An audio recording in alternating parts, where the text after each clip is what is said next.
Programmatic views. In this chapter, you will update WordTrotter to create the view for MapView controller programmatically.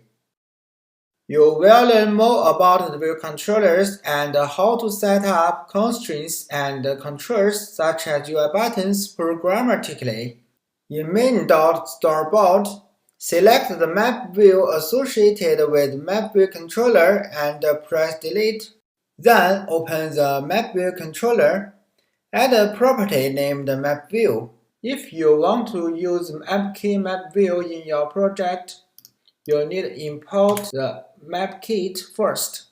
In MapView controller.swift, override load view to create an instance of AppKey MapView and set it as the view of the view controller. When a view controller is created, its view property is nil. If a view controller is asked for its view and its view is null, then the view loader method is called. Build and run the application. Although the application looks the same, the map view is being created programmatically instead of through Interface Builder.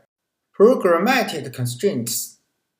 You have learned about auto layout constraints and how to add them using Interface Builder.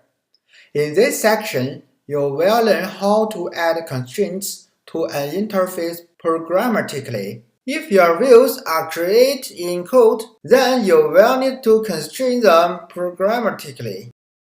To learn about programmatically constraints, you are going to add an UI segmented control to the MapView controller's interface.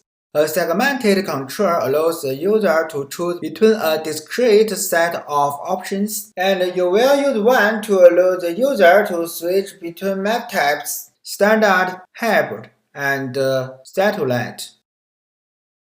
In MapView controller.swift, update load view to add a segmented control to the interface. Auto-resizing mask is an outdated technology. It will often conflict with explicit constraints in the auto layout. The fix is to turn it off by setting this property to false. Anchors and margins are properties of view. You will use them to lay out the view programmatically. Now open MapView controller and add the following code into load view. Build and run your application. You will see the segmented control on the top of the map when you type the map item. Anchors are used to set how one view is relative to another view's layout. The top anchor of segmented control should be equal to the top anchor of its superview. Margin can be regarded as a type of frame. When adding constraints, you will use the layout margins guide, which exposes anchors that are tied to the edges of the layout margins. Now, let's update the segmented control to change the map type when the user types on a segment.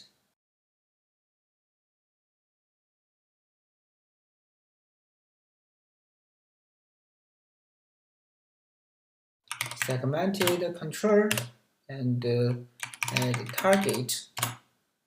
The target should be the view controller itself. For should be a kind of UI control event, and its value changed here. Action is a method that will be called when the target received the event.